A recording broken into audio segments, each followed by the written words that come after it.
Hello guys, welcome to my channel. आज हम पढ़ेंगे chapter 8 how do organism reproduce, बहुत ही आसान तरीके से। चलिए स्टार्ट करते हैं बिना किसी देरी के।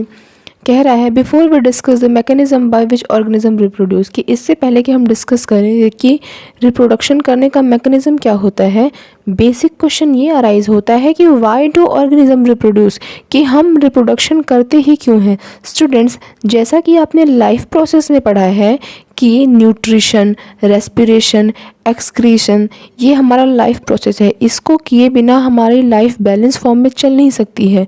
लेकिन रिप्रोडक्शन ऐसा तो कोई प्रोसेस नहीं है जिसके बिना हमारी ज़िंदगी चल ही ना पाए। और रिप्रोडक्शन करने में बहुत ज़्यादा एनर्जी भी यूज़ होती है। फिर हम रिप्रोडक्शन क्यों करते हैं, हम अपनी इतनी ज़्यादा एनर्जी वेस्ट क्यों करते हैं।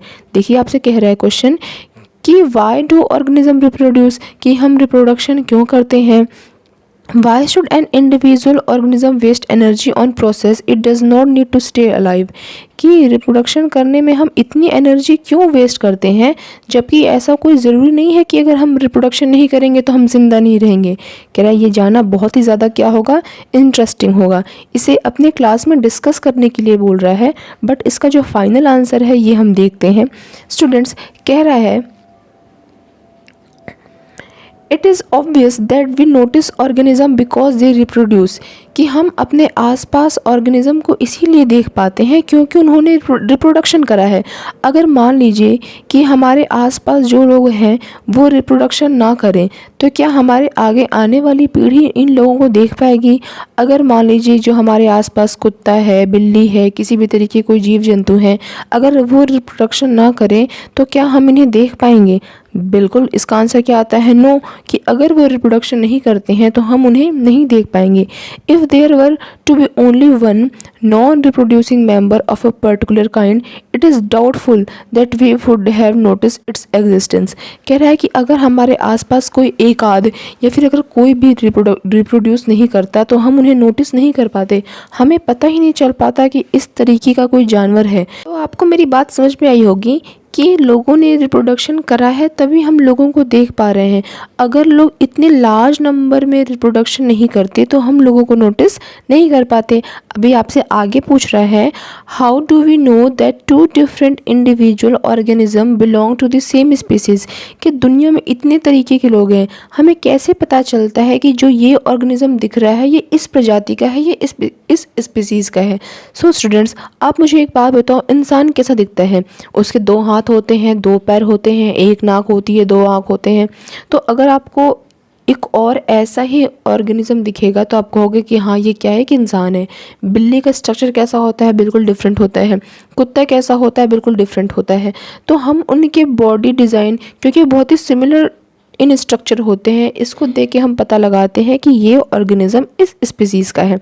तो देखो आपसे भी आंसर कह रहा है reproducing organism create new individual that look very much like themselves, कि जब हम रिप्रोडक्शन करते हैं तो जो भी ऑर्गेनिज्म क्रिएट होता है, जो भी ऑर्गेनिज्म बनता है वो देखने में उसके जैसा सिमिलर होता है, इसलिए हम कहते हैं कि ये ऑर्गेनिज्म इस स्पीसीज़ को बिलोंग करता है। ठीक है स्टूडेंट्स, अभी देखो नेक्स्ट हमारा बहुत ही ज़्यादा इंपॉर्टेंट क्वेश्चन अराइज हो रहा है। Do organism create exact copies of themselves, कि क्या जो ऑर्गेनिज्म होते हैं अपने जैसे हूबहू कॉपी क्रिएट करते हैं। तो स्टूडेंट, अगर मैं आपको इसको एक लाइन में बताऊं तो इसका आंसर लिखोगे सिंपली नो, कि ऑर्गेनिज्म बिल्कुल अपने जैसा आइडेंटिकल, बिल्कुल एकदम हूबहू दिखने जैसी कॉपी क्रिएट नहीं करते हैं।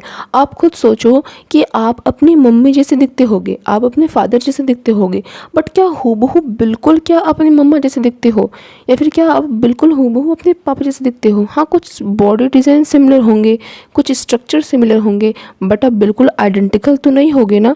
तो इसका आंसर क्या लिखोगे, नहीं, कि बिल्कुल हूबहू नहीं दिखते हैं। हाँ, सिमिलर हो सकते हैं बट आइडेंटिकल नहीं होते हैं। ठीक है, तो देखो अभी आगे पढ़ते हैं। कह रहा ऑर्गेनिज्म सिमिलर दिखते हैं क्योंकि उनकी बॉडी डिज़ाइन सिमिलर होती है।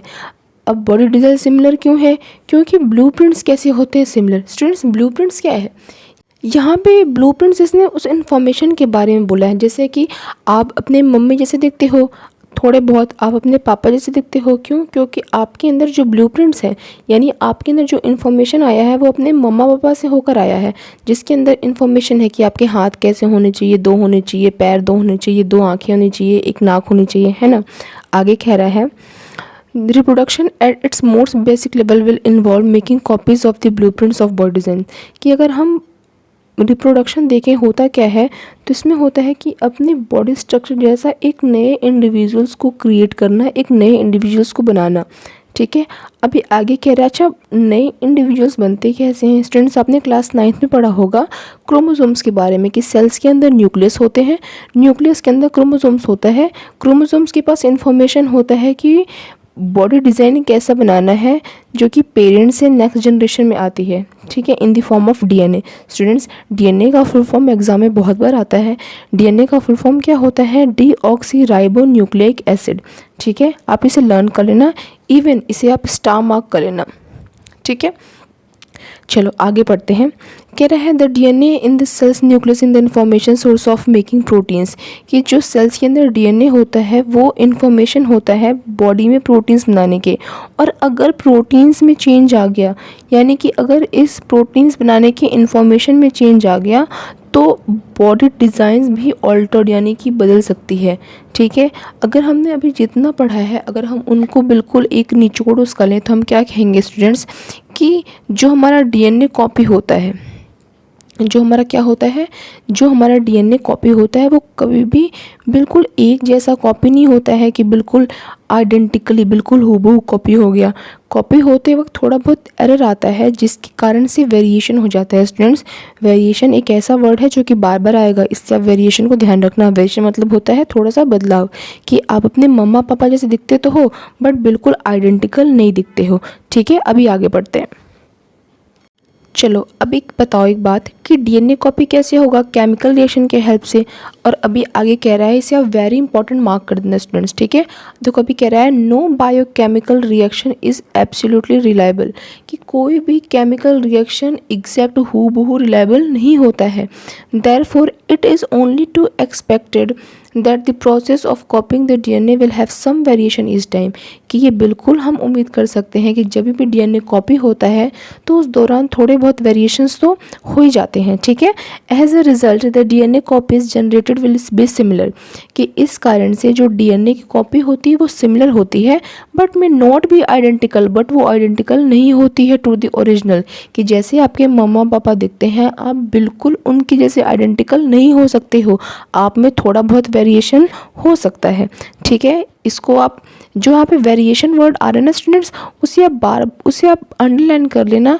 तो बार बार इसे क्या होगा, ये आपके बुक में बार बार ये रिपीट होता जाएगा, तो आप इसे मार्क कर लेना। ठीक है, और यहाँ पे आप वेरी इंपॉर्टेंट भी लिख लेना।